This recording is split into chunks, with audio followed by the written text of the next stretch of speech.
Coup de grâce. Modus Operandi. Blow up at Moscow, Idaho.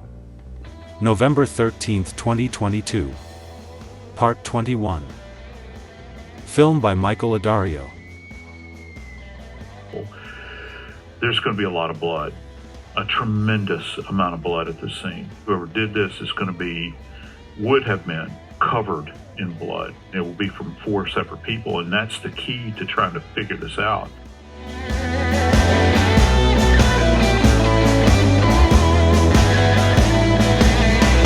Let go of your love. What happened to Xana's hands? Why were Xana's right-hand fingertips reportedly so severely damaged? Could the injuries have resulted from her hand being dragged across a rough surface during the attack? Her left hand reportedly does not show comparable damage. Could this have been simply the result of the struggle, or does it raise the possibility of deliberate mutilation or torture? According to reports, Xana suffered 67 stab wounds, along with scrapes and bruises to her face, torso, and extremities. How did she sustain those additional injuries? And if the prosecution's account places the entire attack inside her bedroom, what explains the reported pattern and distribution of those injuries? Why does a crime scene photograph appear to show Xana's body inside what looks like a body bag or tarp? And what are the stains and debris visible on the material? There also appear to be diluted blood stains on the half wall outside Xana's bedroom. Some of the markings on the bag or tarp appear potentially similar to stains documented in that area. That raises a disturbing question. Could Xana have been killed somewhere else, cleaned or moved, placed inside a body bag or tarp, and then transported into the bedroom?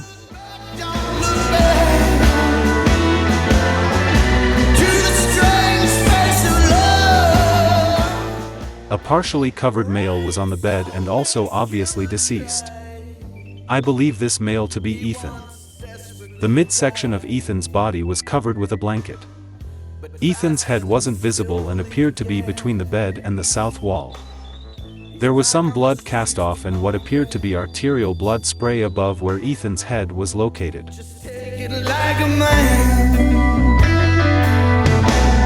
The strange face of love.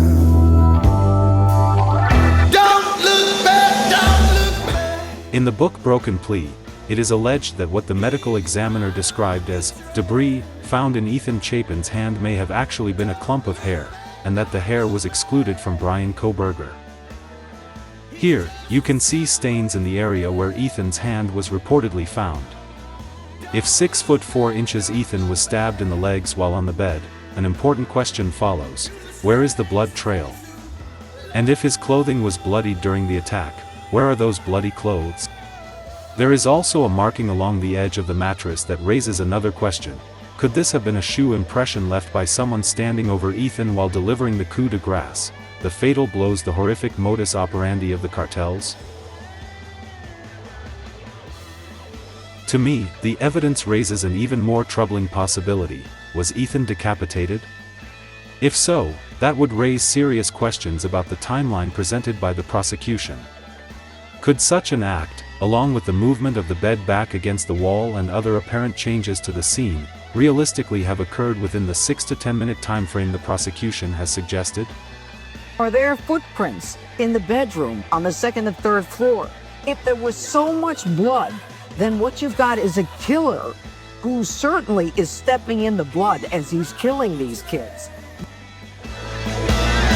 Don't look back, don't look back.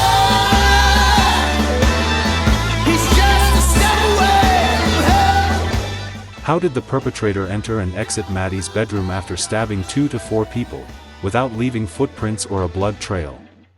And what caused the faint bloody drag mark on the sheet at the foot of Maddie's bed?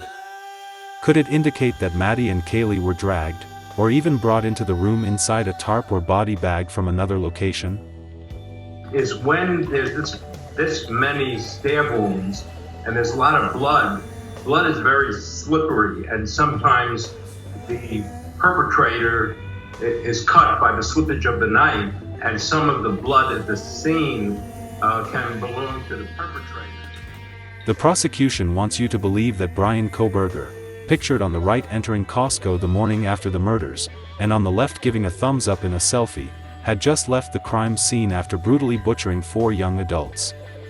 Yet somehow, he emerged without an obvious injury, without visible blood on his clothing, without apparent blood or DNA being tracked into his car, apartment, or office, and without leaving behind the physical evidence you might expect from such a violent attack. In the center is Kohberger 936 days after his arrest and its sentencing, looking like he had been incarcerated in a North Korean prison camp. Epilogue. Coup de grâce, Modus Operandi.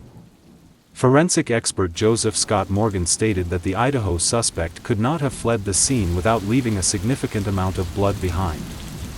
It would be impossible for this individual, the suspect, to have gotten out of there without a copious amount of blood on them. Morgan explained that this would mean the suspect should have tracked blood throughout the house, onto the floors, walls, cabinets, and counters, leaving little bits and pieces, breadcrumbs, throughout the house. Contrary to the expert's claims discussed in this film, there was no reported blood in Brian Kohberger's car, apartment, or office, no reported bloody footprints or blood on his shoes, and no apparent significant cuts or injuries to his hands or face. Based on my interpretation of the crime scene images, I believe the injuries were extraordinarily severe. Ethan's injuries appear to me potentially consistent with decapitation, an apparent coup de grâce in Xana's bed. Xana's right-hand fingertips appear severely mutilated, and Kaylee's facial injuries were reportedly so extensive that her face was significantly disfigured.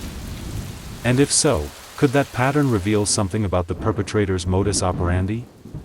I believe the apparent nature of the injuries warrants asking whether they are consistent with extreme violence associated with cartel or organized crime retaliatory killings.